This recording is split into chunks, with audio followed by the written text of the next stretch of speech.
DL-43 Nahuel, significado jaguar, tiempos de tanques medianos argentinos de la Segunda Guerra Mundial. Era análogo a los tanques M4 Sherman y M3 Grant. La producción del tanque se inició en 1944, pero desde el final de la Segunda Guerra Mundial, los Shermans relativamente baratos y más modernos ingresaron al mercado mundial de armas en cantidades significativas. La producción del Nahuel se suspendió después del lanzamiento de 16 unidades. Argentina a principios del siglo XX se encontraba entre los 10 primeros países del mundo con el ingreso per cápita más alto. Las ambiciones de los políticos locales, las disputas territoriales con los vecinos llevaron a una mayor militarización, lo que provocó una costosa carrera armamentista naval. Inicialmente el ejército argentino fue guiado por sus homólogos británicos. Más tarde comenzó la cooperación con Alemania. Entonces, en 1939, 17 de los 34 generales argentinos tenían experiencia de servicio en el ejército alemán. El primer tanque sudamericano se construyó bajo el embargo estadounidense que el Departamento de Estado anunció a Argentina en febrero de 1942. Esto fue precedido por los siguientes eventos. Con el estallido de las hostilidades en Europa, el 4 de septiembre, Argentina declaró la neutralidad. Sin embargo, bloqueando los puertos de los países del eje, la flota anglo-francesa anuló el comercio de Argentina con Europa. Comenzaron a acumularse enormes existencias de productos agrícolas en los almacenes. La vida comercial y económica del país se vio interrumpida. En estas condiciones Buenos Aires comenzó a concentrarse en Washington y Londres. Además, durante 1939 y 1940 se celebraron tratados con los países de América Latina, Dinamarca, Japón, Italia, España y Portugal. A través de los dos últimos se llevó a cabo el comercio entre Argentina y Alemania.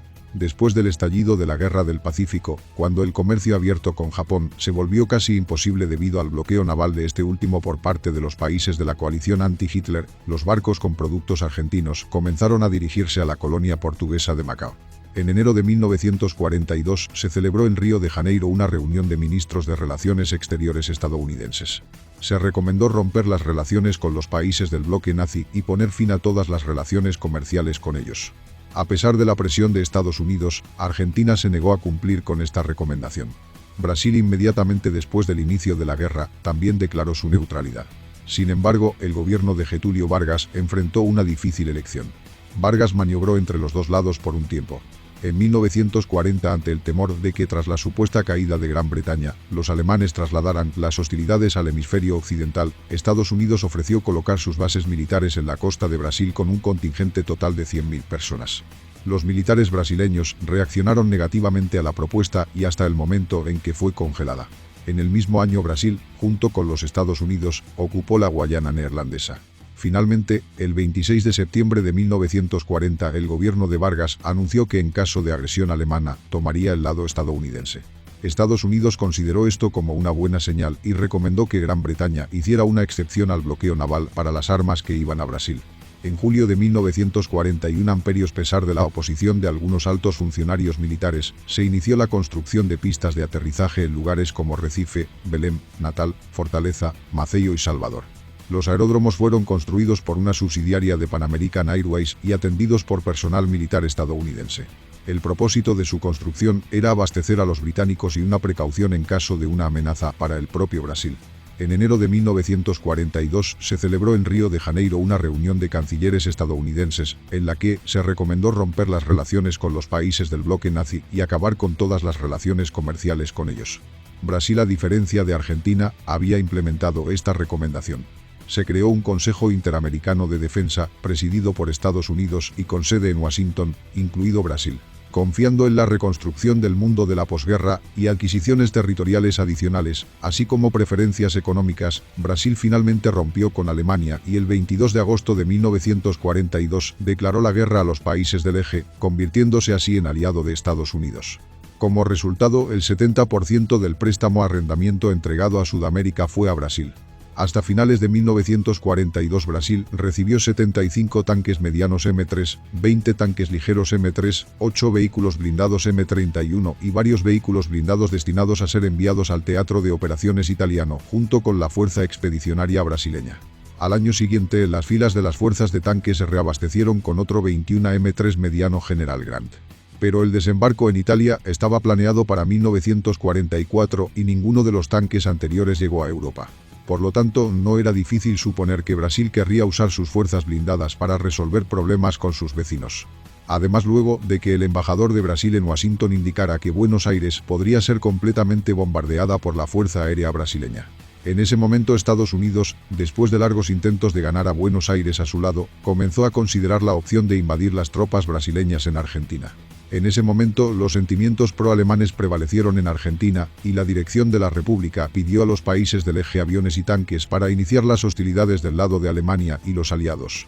Pero ninguna ayuda militar llegó de Europa envuelta en llamas. Dado que los planes para comprar 160 tanques checos LTBZ-38 en 1939 después de la ocupación de Checoslovaquia en 1938 nunca se concretaron, todos los vehículos blindados argentinos se estuvieron representados por 12 tanques ligeros Vickers, 6 vehículos blindados Crossley y 6 vehículos blindados de producción local. Luego de que el embajador de Brasil en Washington indicara que Buenos Aires podría ser completamente bombardeada por la Fuerza Aérea brasileña. En ese momento Estados Unidos, después de largos intentos de ganar a Buenos Aires a su lado, comenzó a considerar la opción de invadir las tropas brasileñas en Argentina. En ese momento los sentimientos pro-alemanes prevalecieron en Argentina, y la dirección de la República pidió a los países del eje aviones y tanques para iniciar las hostilidades del lado de Alemania y los aliados. Pero ninguna ayuda militar llegó de Europa envuelta en llamas. Dado que los planes para comprar 160 tanques checos LTBZ-38 en 1939 después de la ocupación de Checoslovaquia en 1938 nunca se concretaron, todos los vehículos blindados argentinos se estuvieron representados por 12 tanques ligeros Vickers, 6 vehículos blindados Crossley y 6 vehículos blindados de producción local. Luego de que el embajador de Brasil en Washington indicara que Buenos Aires podría ser completamente bombardeada por la Fuerza Aérea brasileña. Al comienzo de la Segunda Guerra Mundial, las Fuerzas Armadas argentinas eran las segundas más grandes de América del Sur en tamaño, 66.000 soldados, la flota era la más grande de América del Sur y la octava del mundo. Sin embargo, el estado del equipamiento militar de las fuerzas terrestres dejaba mucho que desear, en contraste con la flota y la aviación. Ante la amenaza de una posible invasión estadounidense brasileña, el país inició el desarrollo y la producción intensivos de equipos y equipos militares. Motores Gaucho, bombarderos Calkin, aviones de entrenamiento de L. Itusa, Jeep Niandu y otros. El diseñador jefe y literalmente padre del primer tanque argentino fue el coronel Alfredo Aquiles Baisi. Este oficial se desempeñó como agregado militar adjunto en los Estados Unidos, por lo que conocía bien los tanques medianos M3 y no pudo evitar conocer las primeras copias del mediano M4. También entendía bien las tendencias de la construcción mundial de tanques, estaba bastante bien informado sobre el S-35 francés, el T-34 soviético, el PZ-3 alemán, el PZ-4. Imaginó sus ventajas, características y desventajas. En 1942 el coronel encabezó la planta Arsenal Esteban de Luca y al mismo tiempo asumió el cargo de viceministro de Industria y Comercio, por lo que representó a la perfección las capacidades de la República Argentina en materia de creación de equipamiento militar. Alfredo Baisi tuvo que hacerlo en el menor tiempo posible, a partir de los equipos y materiales disponibles a mano para crear un tanque, al menos no inferior, y de alguna manera supera a los principales oponentes posibles, a saber, los promedios M3 y M4. Siendo un talentoso organizador, el coronel Baisi, además de liderar el desarrollo de un vehículo de combate, pensó de antemano en una amplia cooperación e integración de los fabricantes de equipos y elementos del primer tanque argentino. Para poner en pie rápidamente el tanque doméstico, era necesario utilizar componentes prefabricados, confiar en la industria nacional y trabajar para el futuro. Cualquier tanque es una combinación de movilidad, armas y armadura. Para la máquina de 35 toneladas, que se describió de acuerdo con los bocetos preliminares, se necesitaba un motor potente. Y tal se encontró. Este motor era el Lorraine Dietrich 12B. Fue producido bajo licencia en una fábrica de aviones militares, Fábrica Militar de Aviones, en Córdoba. Instalado en los cazas de Boeing 21, producido bajo la licencia Fábrica Militar de Aviones, los primeros 7 cazas y un prototipo se compraron antes. El primer de 21 construido en Argentina salió a los cielos el 21 y 30 de octubre, y se construyeron un total de 58 cazas bajo licencia y un transporte aviones desarrollados conjuntamente por los diseñadores de Fábrica Militar de Aviones y Sección Experimental de Transportes Aéreos AT1. El auto tiene el nombre de L-43 Nahuel, que se traduce del idioma de los indios araucanos como los nativos del oeste de Argentina, significa jaguar. El de L-43 se basó en las soluciones de diseño utilizadas en los tanques medianos estadounidenses. Primero se elaboró un modelo, realizado en 45 días en tamaño completo a partir de madera. En 1943 se fabricó la primera instancia del tanque, con el número C-252, en la planta Arsenal Esteban de Luca de la capital, y se mostró a los participantes del reciente golpe militar en Argentina, Edelmiro Farrell, Alberto Teixeira y Juan Perón, que simpatizaba con la Alemania nazi. La producción del nuevo tanque se inició en 1943 en la planta del Arsenal Esteban de Luca en Buenos Aires. 80 fábricas militares y civiles de Argentina participaron en la fabricación de componentes. Empresas de la Fuerza Aérea le ensamblaron motores, fábricas militares fundieron acero, el Ministerio de Obras Públicas se encargó de los chasis y se fundieron rodillos en el depósito de locomotoras de Buenos Aires. Durante el desarrollo de la torre se tomaron muestras de los tanques Omoa y T-34, la caja de cambios de 5 velocidades fue diseñada y fabricada por la empresa de reparación de automóviles Pedro Merlini, y los especialistas del Departamento de Comunicaciones del Ejército se dedicaron a la ingeniería eléctrica. El diseño del tanque mediano Jaguar es clásico. El motor y la transmisión estaban en la parte trasera del tanque, el compartimiento de combate en el medio y el asiento del conductor en la parte delantera. La torre cónica tenía ángulos de inclinación racionales. El diseño del tren de aterrizaje se tomó prestado del tanque M3, tenía 6 ruedas de goma de carretera a bordo, conectadas en pares en bogies y 5 rodillos portadores cada una. La suspensión de bujía cargada por resorte ha determinado las ventajas en simplicidad y velocidad, y un recurso menor en comparación con la suspensión con resortes ubicados horizontalmente, M4 Sherman. Las ruedas delanteras del tanque iban adelante, la oruga constaba de 76 orugas. El motor de gasolina en forma de WFMA, Lorraine Dietrich 12B, con refrigeración líquida tenía 12 cilindros y tenía una potencia de 500 caballos, con 365 kilowatts. Esto proporcionó al tanque una velocidad de 40 km por hora en la carretera. El radiador de refrigeración se instaló en la parte trasera del tanque. La reserva de combustible era de 700 litros, la autonomía máxima de crucero era de 250 kilómetros. El cuerpo está soldado, ensamblado a partir de láminas de acero blindado laminado, ubicadas en ángulos de inclinación racionales. Su espesor variaba de 25 a 80 milímetros, y el más grueso era precisamente la placa de blindaje frontal del tanque, donde su espesor era de 80 milímetros, y su ángulo de inclinación era de 65 grados. A modo de comparación, el blindaje frontal del Sherman M4A1 era de 51 milímetros, y el del tanque T-34 era de 45 milímetros, es decir, aunque el diseño del casco estaba claramente inspirado en el M4 Sherman, Baisi logró eludir el original. Por otro lado, la resistencia de la armadura enrollada a los proyectiles es mayor que la de la armadura fundida. Además, los ángulos de inclinación de la armadura de Sherman están determinados por la necesidad de proporcionar radios de lanzamiento y, por lo tanto, pierde aún más ante Nahuel en la reserva. Puede comparar el coche nuevo en términos de reserva con el Panther alemán. La placa de blindaje frontal inferior tenía un grosor de 50 milímetros, es decir, bastante decente, y las placas de blindaje laterales, instaladas en ángulo, tenían un grosor de 55 milímetros, las primeras versiones del Panther eran de 40 milímetros. El espesor del fondo de 20 milímetros se seleccionó por razones de protección contra las minas. La torre de fundición hecha de acero al cromo níquel tenía una forma aerodinámica, el grosor del saliente frontal era de 80 milímetros, el lateral era de 65 milímetros cada uno, la popa era de 50 milímetros y el techo era de 25 milímetros, según otras fuentes, 20 milímetros. Se hicieron 2 ranuras de visualización en los lados de la torre, que se cerraron con un grueso vidrio a prueba de balas. Para rotar la torre no se utilizó un accionamiento hidráulico o eléctrico, sino un motor auxiliar especial, probablemente una solución técnica forzada. Si fallaba, se utilizó una unidad manual. Para la comunicación, se utilizó una estación de radio de la empresa alemana Telefunken, TPU de la misma empresa, en ese momento Argentina, siendo un país neutral. El conductor y el operador de radio artillero recibieron dispositivos de visualización montados en las escotillas delanteras del casco. El periscopio del comandante en el techo de la torre tenía un visor con 3 aumentos. La torre estaba equipada con un ventilador que aspiraba los gases de la pólvora.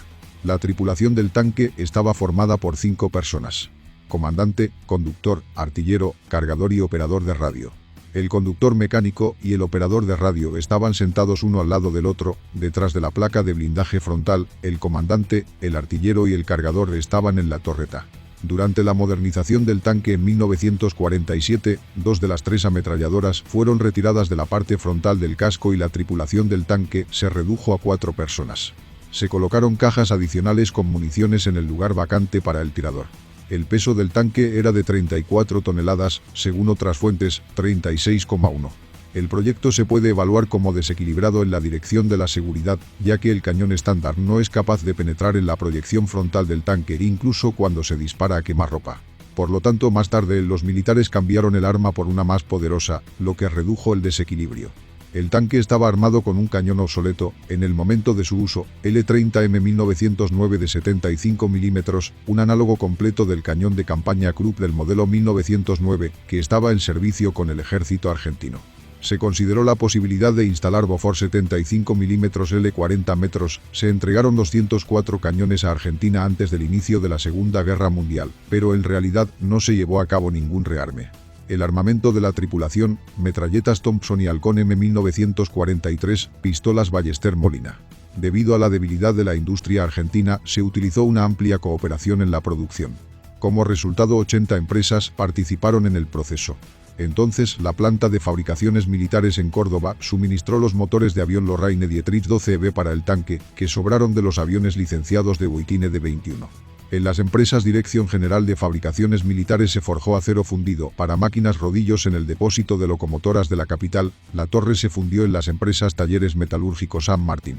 Los astilleros del Ministerio de Fomento en Avellaneda fueron los encargados de la producción del tren de rodaje, caja de cambios de 5 velocidades desarrolló el taller de reparación de automóviles Pedro Merlino de Cabalito, Buenos Aires, y el Departamento de Comunicaciones del Ejército se ocupó de los equipos de comunicación. La petrolera estatal YPF también participó en el trabajo. Los tanques estaban equipados con estaciones de radio y TPU fabricados por la empresa alemana Telefunken. Como resultado, solo 16 tanques Nahuel fueron producidos por el Arsenal Esteban de Luca. Fueron suministrados a las Fuerzas Armadas de Argentina. A finales de la década de 1940, la producción en serie de sus propios tanques se redujo debido a la oportunidad de comprar los Sherman estadounidenses mejores y más económicos que quedaron después de la Segunda Guerra Mundial. Las características principales son: peso, 35 toneladas. Longitud, 6,2 metros. Ancho, 2,3 metros. Altura, 2,9 metros. Tripulación, comandante, artillero, cargador, conductor, copiloto. Espacio libre, 44 centímetros. Tipo de armadura enrollado, frente del cuerpo, 80 mm, tabla de casco, 55 mm, techo del casco, 20 mm, frente de torre, 80 mm, herramientas de máscara, 80 mm, tablero de torre, 65 mm, techo de la torre, 20 mm.